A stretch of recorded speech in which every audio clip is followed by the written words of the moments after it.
Hey guys, and welcome back to the Streets YouTube channel. In this video we're going to be discussing one player each team needs in order to meet their expectations for the second half of the season. Now I know most of the transfer window is surpassed at this point, and if the team has done their business, well, we'll be discussing the effect those incomings have on their respective teams. So we're going to jump straight in and we're going to talk about these in alphabetical order. So we're going to start with Arsenal. Arsenal, their goalkeeper and options are very good, with Ramsdale and Turner. Their back line is very, very good. They have cover in most areas, and most of the players can alternate into different positions as well along the back line. So I don't think the defensive options require attention. Midfield options much the same. They have good cover in most areas. There's a bit of a drop in quality, but the cover is there. The cover which is lacking is behind the front line. The three across the attacking options. In Martinelli, Odegaard and Saka. Now, Trossard's just come in for Martinelli, but they're still lacking in a cover for Saka and a cover for Odegaard. Emile Smith-Rowe can come in, but he's just come off a lengthy injury, and I think the drop in quality will be massive, especially with Odegaard being the club captain. So I believe that a player to come in, possibly. He's only been at his parent club for about 6 months, but I think if the money was right, Paulo Dybala could be an option. He can play along the front three, and he can possibly play as a number 9 should the front two get injured. Another perfect player would have been João Felix, but anyone with a footballing brain knows that the loan fee and his wages is way too much for a normal running football club. And Chelsea Football Club have an extortionate amount of money to just throw at players in the moment. So I think a good option would be Paulo Dybala, experience at both club level and European level.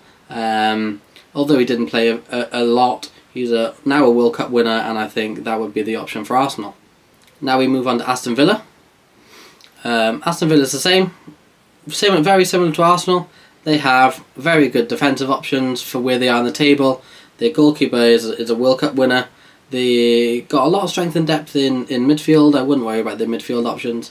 They have a good right winger in Leon Bailey. They did have two good attacking options in Danny Ings and Ollie Watkins.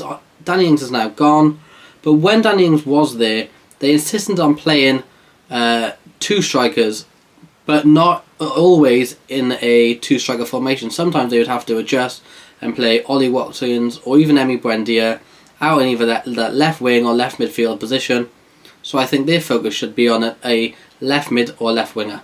Now, the news has come out that Juventus has had their 15-point deduction, so I think it now would be a good time to bring in players from their club, and I think Filip Kostic would be a very good option for Villa. The Premier League seems to have a massive pulling power with players from respected clubs coming to, let's say, lesser Premier League clubs. No disrespect to Villa, they're a massive club, but where they are in the table currently, it would put them as, like, say, a mid-table to relegation table team.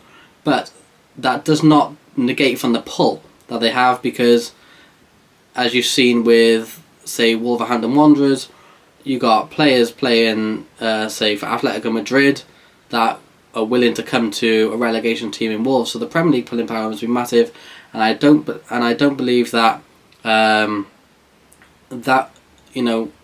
Juventus to Villa would be a massive stumbling block for a player that maybe wants to play in the Premier League.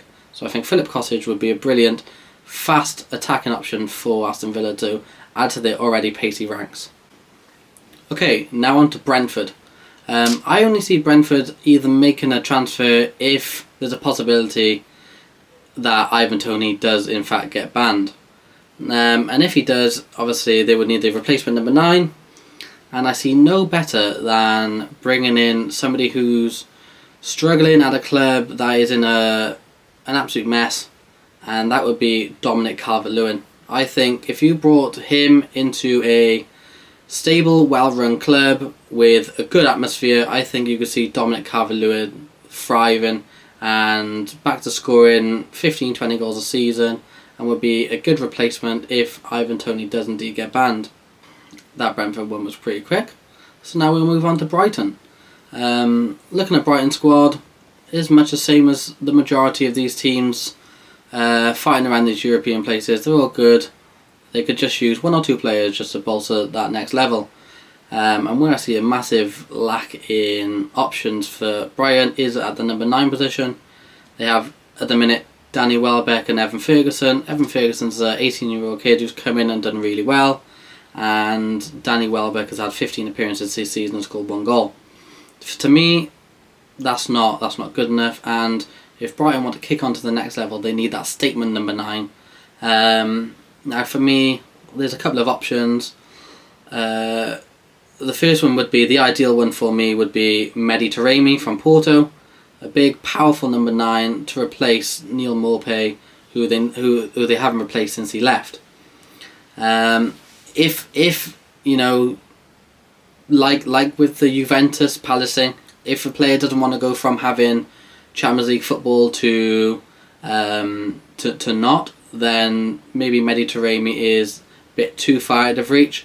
And then I would look for somebody like Luis Muriel signing a pre-contract agreement. He's out of contract in the summer for Atalanta, and I think he'd be a good, again, strong but pacey attacking option for them.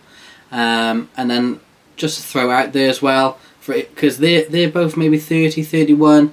Just for a younger option, I go for Youssef El Nasiri from Sevilla.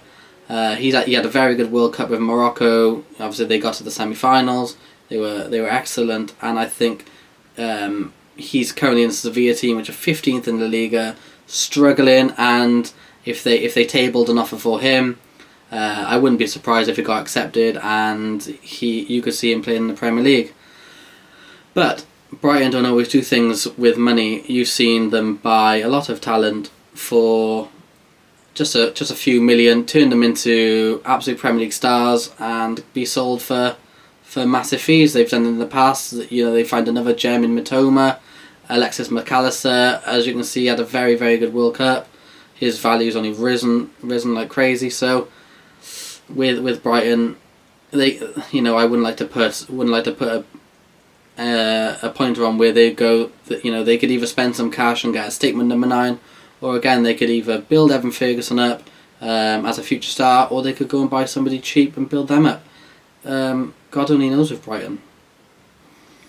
Now on to Bournemouth. Now this is a club that is in a defensive mess. A club that has conceded 42 goals in only 20 games this season. It's clear what they need, and that's a solid centre-back. I could pick 11 players to replace 11 players in this Bournemouth team, but I can only choose one as per the video. So I've gone for a solid centre-back option. A guy with proven Premier League experience. Okay, he's fallen out of favour. He hasn't played for his parent club very, very much, and he went back on loan to his former club, and that didn't work out either. But he's only 29 years of age, and I wouldn't give up on him that easy. And that's Yannick Vestergaard.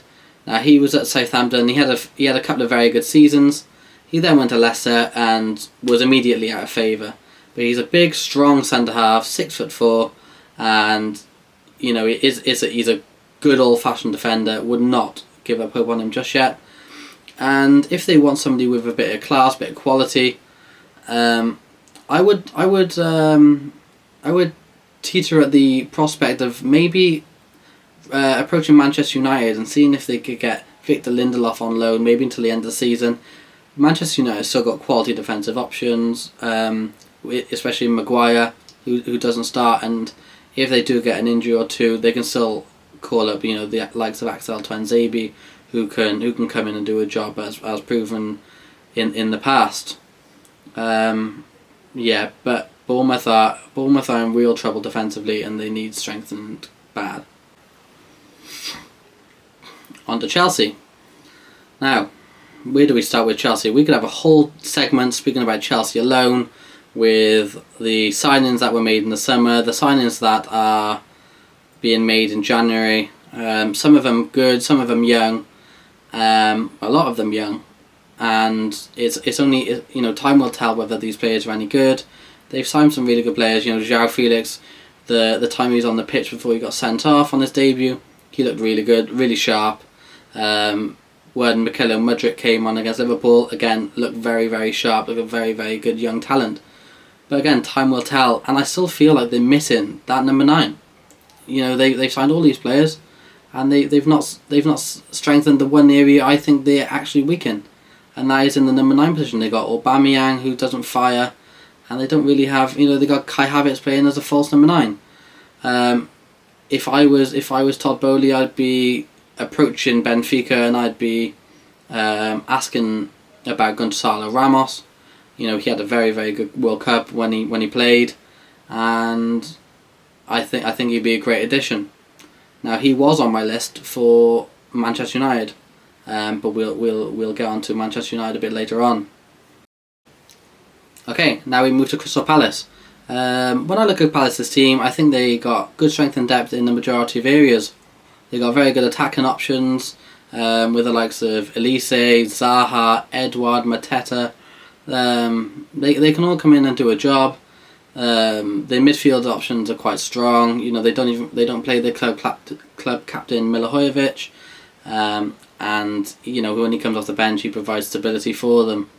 The one area I thought they do struggle, and it's quite apparent to see that the 2 options they have are Adrian and Joel Ward and Nathaniel Klein, is at the right back position. Now, I feel that one player who they could sign, which has Premier League experience, is young, hungry. Okay, he hasn't been doing well of late, but when he had that season in the Premier League, he did perform very well, and that's Max Aarons of Norwich. He was very, very good, and he was even touted to maybe even join a top 6 club at the time, but he stayed loyal to Norwich. Things haven't quite worked out, and I think under the guidance of, say, Nathaniel Klein and Joel Ward, if he came in January, they'd still be there, and then he could be the right back for years to come, because he's only 23 years of age. On to Everton, a club that's in a managerial mess. Players are not performing for the team, fans are rioting, they are now managerless, and they need a player to get themselves out of this mess. Looking at the team, it's actually filled with quality, mainly English quality, but you look at their back 4, it's solid. Their goalkeeper is an England international. Their midfield, they got some solid options, and I feel, again, up front, there's just no goals in that team at all. So the position I've fallen on, you got Demarai Gray that plays off the left. He's decent. They managed to keep hold of Dominic Calvert-Lewin, and he can actually stay fit and perform to the best of his ability at Everton, as opposed to, hopefully in my case, move to Brentford and succeed. I'd then go to the right wing's position, and I would be looking at somebody fast pacey with ability. Maybe somebody like Ismaila Sarr from Watford. They're having a good season. Maybe it's hard to prize him away in January. A player who had a very good World Cup in Ritsu Doan. He looks like a very good option, and I'm sure they could get him away from Freiburg if they paid the right money. And also, if you know, there's also an option they could hope and pray that they stay in the Premier League this season and they sign Lucas Moura, who is out of contract with Spurs at the end of the season. They can't sign pre-contract agreements because he's still in the same league, but I'm sure you could either speak to Spurs and get him now and pay a small fee, or the club will get onto his representatives and say, come to us in the summer, guarantee him quite a large salary, because I'd imagine being at Spurs, being a very good football player. Only 2 years ago he was scoring a hat-trick in the semi-finals of a Champions League in order to get Spurs into the final. So that's another very good option for them, should they either want to pay Spurs early or wait until the summer. On to Fulham. Fulham are having an incredible season. They're currently sitting 7th in the Premier League, higher than anyone would have expected. So I don't actually think they need any transfers to come in. One position I'd be looking is a replacement for Willian. You know, the guy's 34 now. How long can he keep playing at the top level for? He's currently doing very well, but at that right wing spot, I would be looking for, you know, similar targets to Everton, to those three I mentioned. Maybe because they're in a better position, they could maybe go for Lucas Moura and wait for him, as opposed to try and get him in January and pay a fee, because obviously in the summer he won't need a fee. So it could be a case of Everton get somebody like Ismail Assar with the pace, with the power, with a raw ability. Reminds me of Yannick Bolasie type player. And then Fulham wait it out and maybe get somebody like Lucas Moura who can come in and improve them further, because they know they're going to be in the Premier League next season. They have no risk of relegation. They're sitting 7th, and you know they can either sit on what they got, get their 40 points, know they stay in the Premier League next season, or they can kick on, buy those one or two players, which will push them into Europe ahead of the likes of your Liverpools, your Chelseas, who are not having such a great season. Next up we have Leeds. When I look at the Leeds team, I see a lot of youth, a lot of players who are at a good age in the majority of positions. One of the older players is Luke Ayling, right back. He's only 31, so I don't see the need to replace him. I think they have decent options elsewhere. The one position where I thought they would have needed to strengthen is in that number 9 position, with Rodrigo teetering between a number 9 and a number 10. He hasn't really got an exact position. He's a very good player, needs to be playing, but I'd have him more as a 10 as a number 9. Patrick Bamford, again, good player, but just can't stay fit. So they needed that. They needed a bolster at the number 9 position, and it looks like Jorginho Rutter's coming in for the club record fee, and we'll have to see how he gets on. I don't know much about him, and let's just hope he can fire Leeds out of the relegation, or staying out of the relegation zone, and stay in the Premier League for next season, because they are a big draw and I would like to see them stay. Next up is Leicester. With the Leicester, you know, I see a team with a lot of very strong players. It's not quite clicking for one reason or another, and I believe one of those reasons is I don't think the defence has full faith in their goalkeeper, Danny Ward. I don't think he's good enough for the Premier League, and I've seen it over the years with the likes of Liverpool, when they used to have Mignolet and Karius in goal. They used to leak goals just because the defence didn't have full faith that they could play a higher line, and in order for their goalkeeper to make those saves. In recent times, they've brought in Alisson, a top quality goalkeeper, which provides that cover for them and makes vital saves. I don't believe Danny Ward will do anything like that, because I don't think he has the quality. So I'd be looking to bring in a goalkeeper as soon as possible in January, and one that springs to mind is Livakovic, who had a very good World Cup with Croatia. If they can't get him and the options aren't there, then again, similar position to Everton, hope they stay in the Premier League, which it looks like to me they will. I see there's at least 3 teams worse than them in the league, and I would try and then beat Nottingham Forest to the signature of Dean Henderson, because I think Dean Henderson is a very, very good goalkeeper, and he could be Leicester's goalkeeper for years to come, and I think they'd have a very, very good working relationship. Should, obviously, that all rests on if Manchester United want to sell, and if they're not looking to extend David De Gea's contract, which runs out in the summer. On to Liverpool. Everybody knows Liverpool's woes this season. You can tell that from various press and stats that their midfield and their forward line press has not been up to scratch this season, as opposed to the last, say, 5 seasons.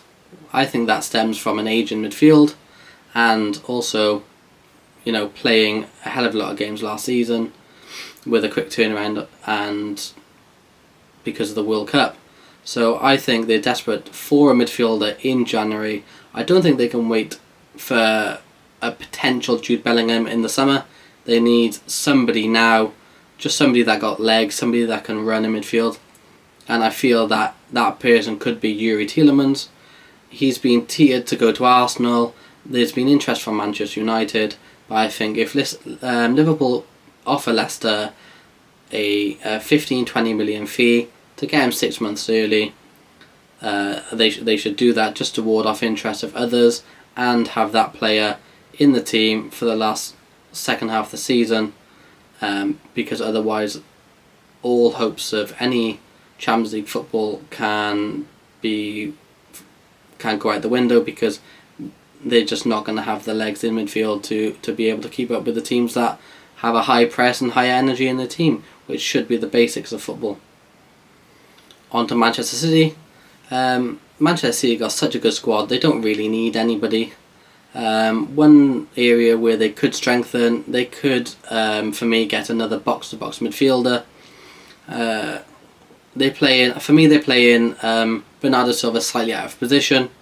Rodri is the holder, the pivot player, and Gundogan's slightly aging. So I think another box-to-box midfielder that is quite young, has years left in the game, and is very, very good, should come in and be the future of Man City. One player that comes to mind is Leon Goretzka for Bayern Munich. Manchester City has to look for the upper echelon of players. They can't just sign anybody because they might not be of quality. Leon Goretzka, he can finish, he can do the defensive capabilities, and I think he could be a very good addition to what's already probably the strongest team in the Premier League, although they're not top. And I think a player like that could push them just to add those extra goals from midfield. If Haaland's off form, if the goals aren't coming from your Foden or your Grealish.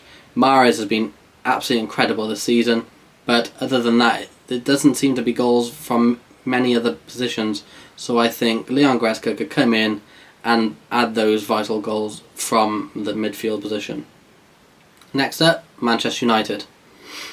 Now, Manchester United are in a weird position because, like Liverpool, they're up for sale, and it seems like they don't have much funds available.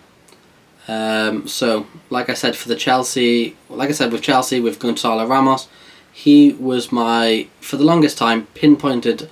I thought he was going to be Manchester United's next big sign-in for that number 9 position, cement their front four. Then it would have looked to me probably one of the best, if not the best in the league, with Gonzalo Ramos, Rashford, Bruno, and then maybe either Anthony or Sancho when he's back fit.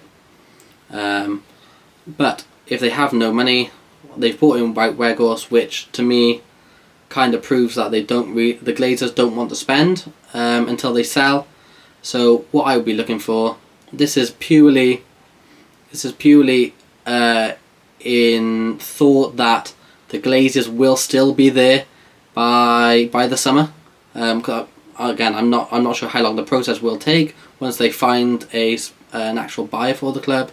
But should it take longer than summer, I would be focusing on getting another player who can play number 9, but also a player who can play a secondary position. In this case, the player I've gone for can play both as a number 9 and a left wing, and that player would be a pre-contract agreement for Marcus Thuram at Borussia Mönchengladbach. Because he's at Mönchengladbach, I don't think that he'd be on a lot of money. Bundesliga players don't tend to be on vast amount of money unless you're at Bayern Munich. So I don't think contracts would be an issue. Manchester United have come out and said they're adding a wage cap at 200,000. I don't think that would deter Marcus Thuram from going to a club like Manchester United, which looks like they're going to be offering Champions League football next season. Now on to Newcastle. This club is having an absolute stormer of a season. Currently sitting third in the Premier League at the time of this recording, and they don't concede goals. So the defence and goalkeeper will obviously not make any changes. Attacking options, sometimes they look a bit light, but I feel that they have enough to sustain a top 4 challenge, and the midfield is really solid. One kind of position that I feel is missing from the Newcastle team would be a number 10. So say there's a game where they need to press on, try and get, say, either an equaliser or a winner in a game they need to win. Then I feel like if they brought in a number 10, that could provide the pinpoint pass or the goal that would see them over the line in that particular game. I don't feel that they currently have that player. So I know that there's interest in James Maddison. I would cement that interest and go and get him. If they fail to do that in January, I would look for somebody short term who can play maybe for a season or half a season or maybe even 2 if he performs very well. And that would be somebody like Dimitri Payet, somebody with proven Premier League experience. When he was in the Premier League last with West Ham, he was electric, and I feel like he can come back to Newcastle and do a fantastic job for the short term. Now on to Nottingham Forest. This is a club where, again, I look at their team and I wouldn't bring anyone in. For me, they brought in way too many players in January. It's hard for a team to gel when you've brought in that many different players. I understand a lot of players are on loan from parent clubs last season while they got promoted from the Championship. That's probably why they brought in so many, and they've already brought in 2 in January. I wouldn't bring in any more. I would see how the 2 players settle when they come in. The latest one being Chris Wood. I think he will turn out to be a very good signing for them. He's an old-fashioned number 9, proven Premier League experience with a few different clubs, and I feel that Nottingham Forest should just kind of hope and pray that they've done enough now to stay in the Premier League, because it's a 7-way fight for 3 clubs to go down, and they could well do enough to stay up and then build for next season. Next up we have Southampton. When I look at the Southampton team, again, decent attacking options, really good midfield, okay defence with some experience and some youth, which is always good. One position I think they are lacking is in that goalkeeper position. They have a very young Irish goalkeeper in Bazunu. He's only 20 years of age. However, Southampton have only kept 1 clean sheet in 20 games so far this season, and where they have quite experienced centre halves, I feel that it's maybe the youth and inexperience of the goalkeeper that is making the defenders kind of weary and not as confident as they should be. It's kind of a similar situation, like I said, with the Leicester situation, with how Liverpool were in the past, and I think that Southampton could be suffering from that. And I think a commanding goalkeeper with experience could help them out the relegation zone and to stay in the Premier League for next season. Now, I've fallen on one player, and that is Alphonse Areola, previously of Fulham, now at West Ham on loan. From my understanding, he is on a very high wage. I think 1 or 2 of the highest in West Ham. So getting him from there on loan might be a bit difficult for a club like Southampton. So I've fallen on another player, if that's not possible. A player who actually helped Fulham get promoted last season before they signed Bernd Leno, and that's Marek Rodak. He's 26 years of age, 6'4", a very good goalkeeper, and wasn't given the opportunity by Marco Silva to help Fulham in the Premier League, because they done what Southampton need to do right now and get that commanding goalkeeper. Right, on to Spurs. Spurs are a team that continue to confuse me. The football they play is not attractive at all, but it seems to be what their manager wants. They're getting results here and there. They're losing quite a lot of games, but they're also winning quite a few.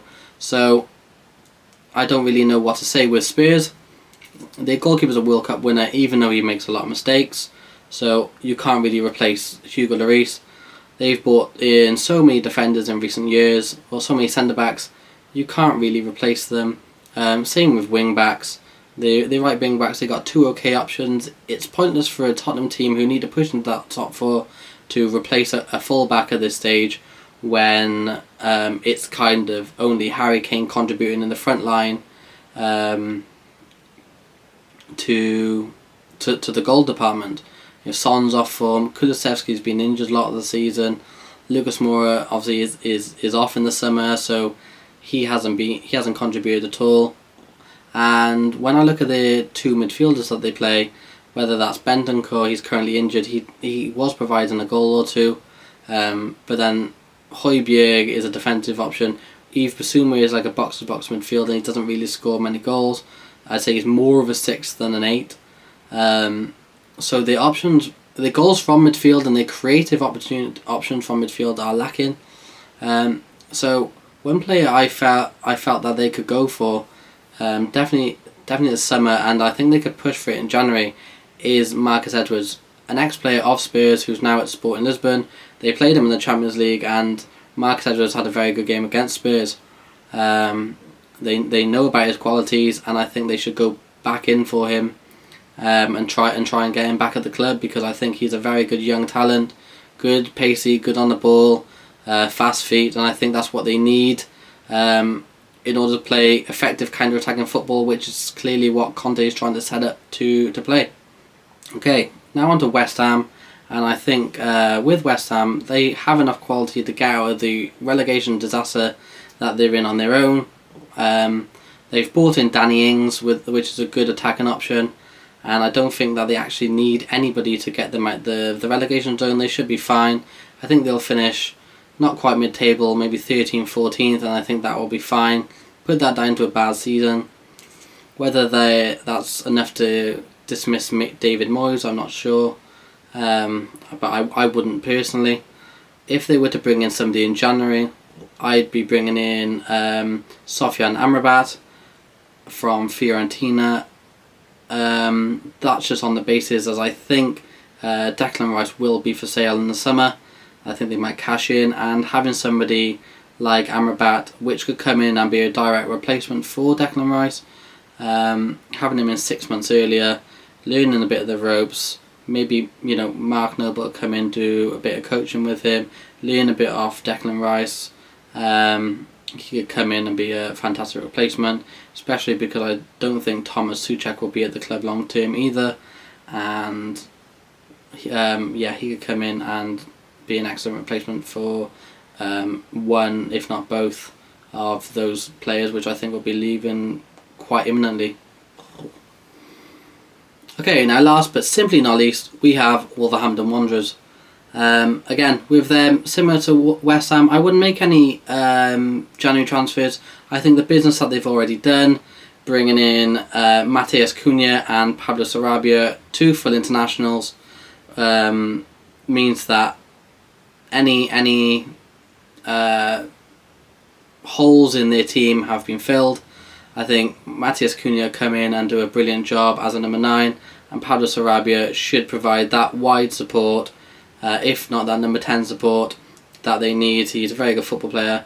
Like I said, played in the World Cup, had a decent World Cup for Spain, and will provide very good assistance for them in the future. And I think that those 2 incomings is enough to see them out of the relegation zone very comfortably, and I think they will then kick on for next season and see them climb the table to mid-table, possibly top 10 again next season, because I think the team is full of quality. One surprise for me is I still don't see how and why they got rid of Conor Cody. I thought as a defensive option he was very good. He was a talisman at the back for them, always ushering the team, always pushing the team forward, marshalling them, talking to them, and I just think they're missing that at the back at the moment. So having him back maybe for next season, if they're not looking to offload him, we'll also provide further cover for them for the next season. So with those 2 additions, with the already fantastic squad, I think that's enough for them to get out of the relegation zone, see them sit comfortably. I could see them finishing ahead of West Ham and